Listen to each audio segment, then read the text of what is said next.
Bendiciones y saludos para todos mis hermanos y amigos en esta noche, deseándoles a todos un feliz año. Este es el primer programa de este año 2026 y les deseo a todos muchas bendiciones de parte del Señor. Que el Espíritu de Dios les llene de su gracia, de su Espíritu Santo y que ponga en nuestros corazones amor por su bendita y gloriosa palabra. Vale la pena aclarar que estamos viviendo tiempos, eso lo sabe todo el mundo, tiempos difíciles, tiempos complicados en el mundo, pero también tenemos que reconocer que quien le sirve a Dios vive tiempos gloriosos y tiempos de victoria. Vale la pena aclarar que Dios siempre pone aparte a los suyos, de toda esta angustia y de toda esta aflicción.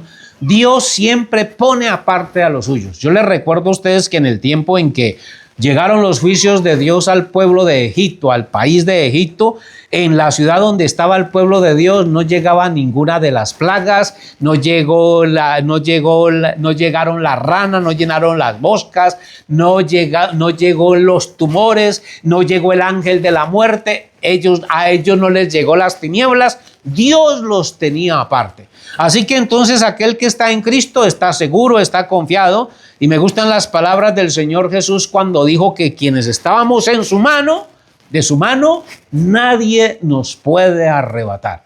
Así que entonces la idea es que en este tiempo nosotros podamos estar en las manos de Dios. ¿Y cuáles son las manos de Dios? ¿Cuáles son las manos de Dios? Estos días hablaba con alguien que nos hablaba de la creación y bueno, ese alguien decía que Dios había tomado barro en sus manos y que ahí lo presenta pues como un artesano, y aunque eso simboliza en parte la creación de Dios, no. Dios todo lo que ha hecho, todo lo que Dios ha hecho, las manos de Dios son su palabra es la que hizo todas las cosas. Por eso es que el salmista dice, los cielos cuentan la gloria de Dios y la expansión denuncia la obra de sus manos. Pero la palabra de Dios también dice que por la palabra de Dios fueron creadas todas las cosas y sin Él nada de lo que ha sido hecho fue hecho. Así que Dios todo lo hace con su palabra. Las maravillas y prodigios todo lo hace con su palabra. La creación todo es con su palabra. Y todo lo que Él hace con su palabra, la Biblia dice que Dios lo examina y dice que es bueno en gran manera. ¿Se da cuenta usted de lo maravilloso que es entender a Dios? De manera que entonces tenemos muchas razones para preocuparnos por estar en las palabras de Dios, y estar en las palabras de Dios es estar en las manos de Dios. Capítulo 8 y el versículo 32 de Juan, hay un versículo bastante conocido y quiero que lo estudiemos. Vamos a sacar ese versículo en esta hora como el tema del mensaje. 8:32 de Juan, 8:32 de Juan, y dice la Biblia, y conoceréis la verdad, y la verdad os hará libres. Conoceréis la verdad y la verdad os hará libre. Bueno, ese texto muchas personas predican y hablan de él, pero yo quiero que analicemos un poquito el contexto, el momento, la situación que se está presentando en el momento en que Jesús dice estas palabras. Y para entender el contexto tenemos que leer todo el párrafo y analizar todo lo que sucede aquí. Primero, aquí nos recalca la Biblia que somos libres solamente por una sola cosa, la verdad. La verdad. Dice la Biblia que ninguna mentira es de la verdad. Leamos el verso 31.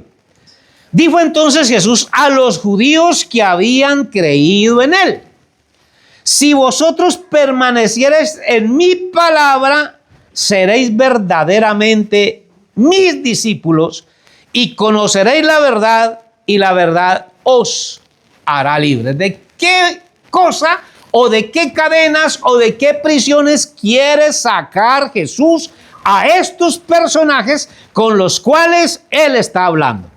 Ellos le respondieron, esos mismos que están escuchando el mensaje, le respondieron: linaje de Abraham somos.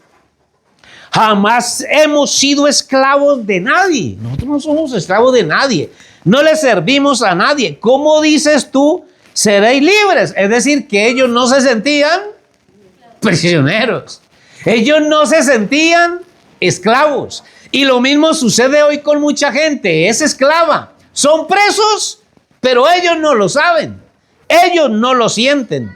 Jesús les respondió: de cierto digo que todo aquel que hace pecado, esclavo es del pecado. Ahora viene la pregunta: ¿qué es pecado? A ver, ¿qué es pecado? Si yo le pregunto hoy a la gente, ¿qué es pecado? La gente comienza a seleccionar, pero pecado: adulterar, robar, matar, mentir. Sí, hacemos una lista grande, pero fíjense que la Biblia aquí no habla de pecados, sino de pecado. Habla de un solo pecado. Hay un solo pecado que es la causa de toda la desgracia humana. Hay un solo pecado que es la ruina del mundo entero. Y ese pecado es la incredulidad a la palabra de Dios. Por eso el Señor Jesucristo dijo: id y predicad el evangelio a toda criatura. El que creyere y fuere bautizado será salvo. Y el que no creyere, el que es incrédulo al evangelio, el que es incrédulo al mensaje de Jesús, el que es incrédulo a las enseñanzas de Jesús, el que cierra su corazón a las palabras de Jesús, no importa en qué iglesia esté, no importa qué religión tiene, está perdido. Mis hermanos queridos, estos judíos, estas personas que están al frente de Jesús, créanme que tenían la mejor religión que hay en el mundo. Porque aún hoy, la religión de los judíos sigue siendo la mejor religión del mundo. Es la religión que más hace por los que creen en ella. Y por alguna razón usted se da cuenta que el pueblo hebreo, el pueblo judío, los israelitas, como usted los quiera llamar, son el pueblo que están en la cima de todo en este mundo. Todo el mundo los odia, todo el mundo los rechaza, todo el mundo les tiene rabia, pero eso no es porque ellos le hagan daño al mundo, sino más bien por envidia.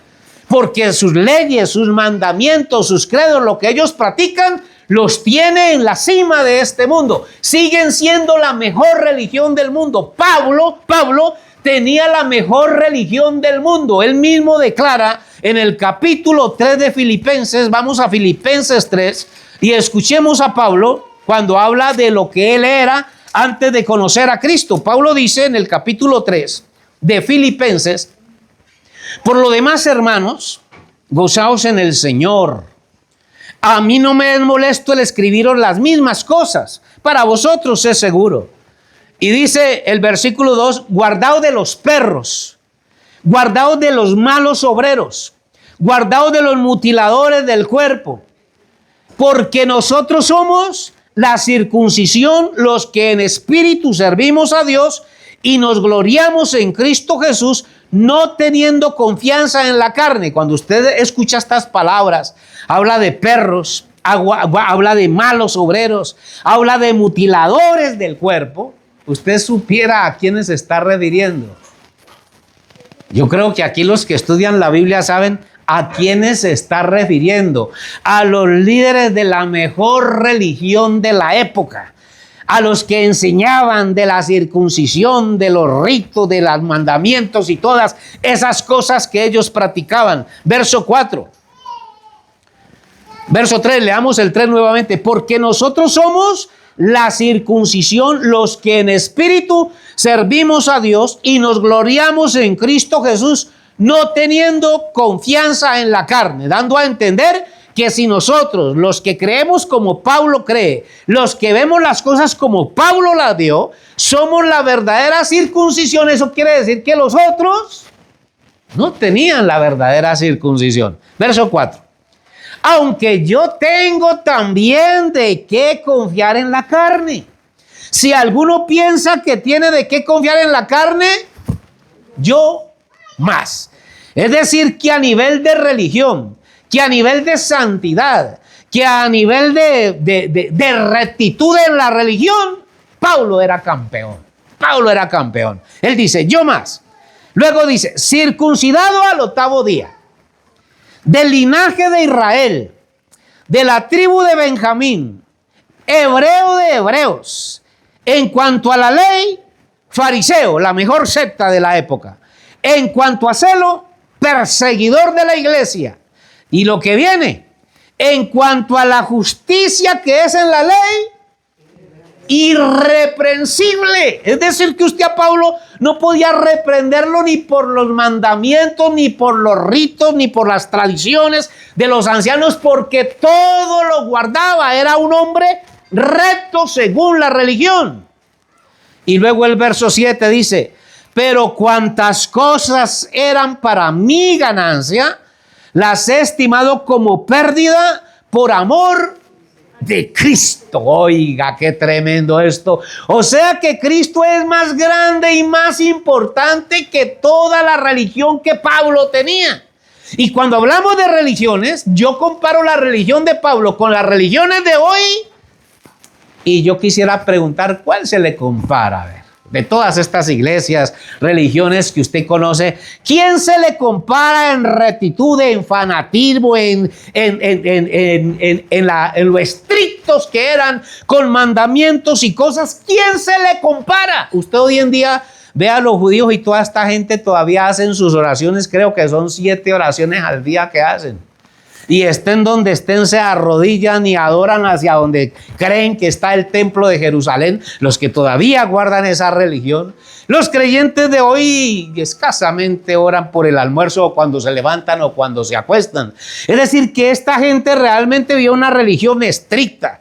Pero Pablo dice: pero cuantas cosas eran para mi ganancia, las he estimado como pérdida por amor de Cristo, y ciertamente aún estimo todas las cosas como pérdida por la excelencia del conocimiento de Cristo Jesús, mi Señor, por amor del cual lo he perdido todo. ¿Y qué más? Pablo le dice a la religión de los judíos basura. En otra versión bíblica dice: lo tengo por estiércol. Pablo le dice a la religión de los judíos de la época, le dice estiércol y le dice basura. Yo me pregunto si este Pablo estuviera hoy entre nosotros, con el mismo Cristo en su corazón, con el mismo Espíritu Santo en su corazón que él tenía allá, ¿cómo trataría a los religiosos modernos? ¿Cómo trataría a estas iglesias modernas que esconden la Biblia, que la utilizan como un pretexto para engañar y para explotar la fe de los ignorantes, que juegan con la conciencia de la gente, que se aprovechan de la gente tratando de predicarles un supuesto evangelio y tratando de mostrarles una falsa unción que nada tiene que ver con la verdad del evangelio de Cristo? Dice el verso 8 nuevamente: ciertamente aún estimo todas las cosas como pérdida por la excelencia del conocimiento de Cristo Jesús mi Señor, por amor del cual lo he perdido todo y lo tengo por basura para ganar a Cristo y ser hallado en él, no teniendo mi propia justicia que es por la ley, que la tenía, sino la que es por la fe de Cristo, la justicia que es de Dios por la fe, a fin de conocerle y el poder de su resurrección y la participación de sus padecimientos, llegando a ser semejante a él en su muerte, si en alguna manera llegase a la resurrección de entre los muertos. No que lo haya alcanzado ya, ni que ya sea perfecto, sino que ni Pablo se creía perfecto, bendito el Señor, sino que prosigo por ver si logro hacer aquello para lo cual también fui asido por Cristo. Puede seguir usted leyendo el capítulo, que esto es maravilloso. Lo que quiero decir con todo esto es que Jesús en su tiempo, en su época, se estaba confrontando con esta clase de religiosos a los que Pablo aquí está tratando. Pablo los trata feo.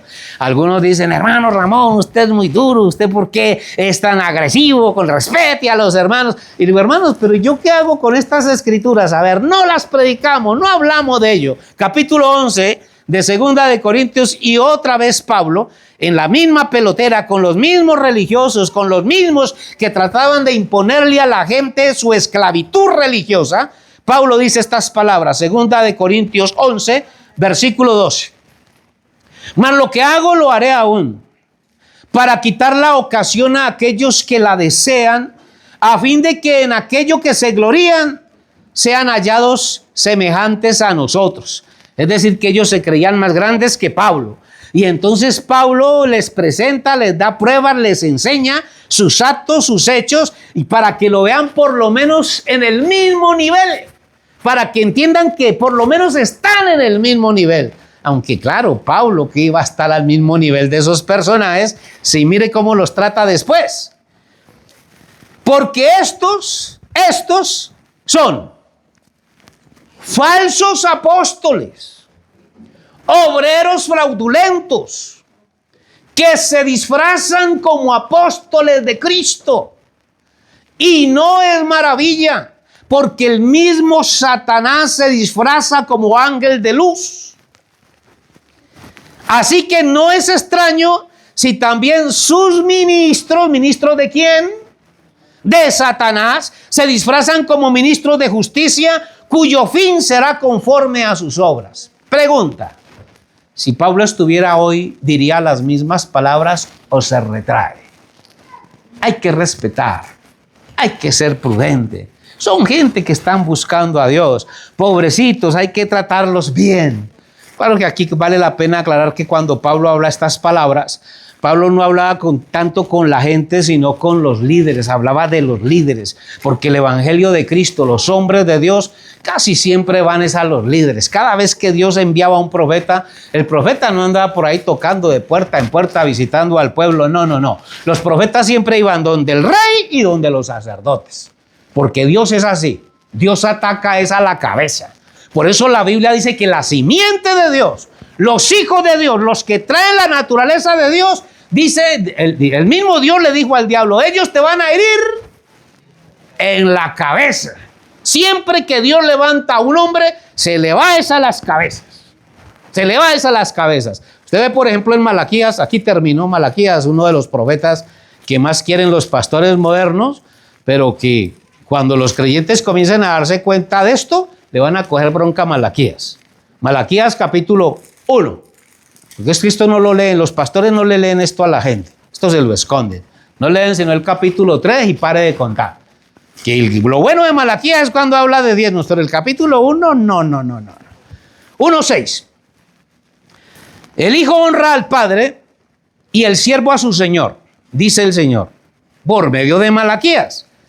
Y Malaquías dice, si pues soy yo padre, ¿dónde está mi honra? Si soy Señor, ¿dónde está mi temor? Dice el Señor de los ejércitos, a vosotros, ¿a quiénes les habla?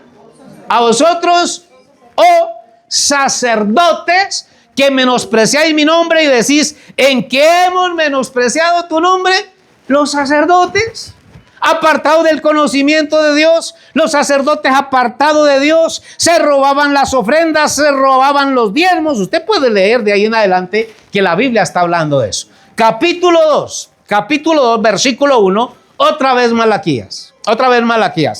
Ahora pues, oh sacerdotes, para vosotros es este mandamiento. Yo no sé quién era Malaquías, de pronto hasta era un jornalero, yo no tengo idea, no he investigado, de pronto era un labrador de la tierra, no era tan estudiado, yo qué sé.